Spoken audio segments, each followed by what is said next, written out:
Përshëndetje të nderuar miqtë e mi, përshëndetje të dashur zonja dhe zotërinj, ja ku po takohemi sërish së bashku me mua Tirona Lilin në kanalin Monitor TV,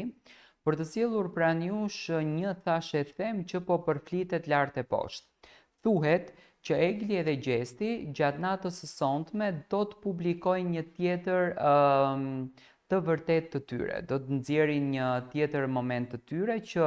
Gjesti dhe Egli sonte do të shfaqeshin bashkë. Unë edhe në natën që u përfol në fakt Gjesti dhe Egli që do t'jenë bashkë në rrjetin e tyre social Instagram për të folur për marrëdhënien e tyre,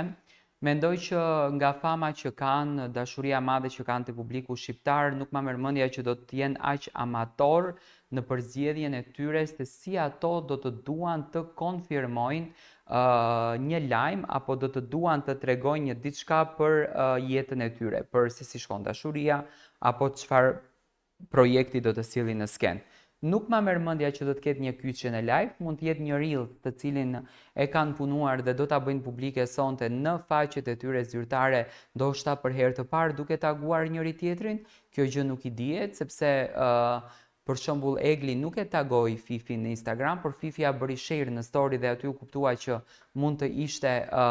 bashkëpunimi me të. Por thuhet që sonte Egli dhe Gjesti do të kyçen dhe do të japin një informacion. Në qoftë se është lajm i vërtet, unë me zemër i pres dhe me kënaqësi do ta dëgjoj në detaje se çfarë do të thonë, se aq sa ju jeni kureshtar për marrëdhënien e tyre, më besoni, jam edhe unë. Por ndoshta në anën tjetër mund të jetë një reel si publikuar i cili do del në rrjetet sociale për Gjestin edhe për Eglin për marrëdhënien e tyre apo qoftë për projektin që ato të dy po sjellin. Mendoj që do të jetë kështu, sepse nëse do të ishte një diçka që Gjesti dhe Egli do flisnin për jetën e tyre, do flisnin për situatën e tyre, do flisnin për marrëdhënien e tyre, mendoj që Top Channel me patjetër që do ta bënte një emision special ku do të ishte i ftuar Gjesti Egli, do kishte reklama ku për herë të parë do plasnin bombën e madhe. Nuk ma merr mendja që marrëdhënien e tyre, jetën e tyre ta bëjnë publike në mënyrë të thjeshtë vetëm në rrjetin social Instagram. Ky është lajmi që flitet lart e poshtë, por nuk ka një diçka të zyrtarizuar.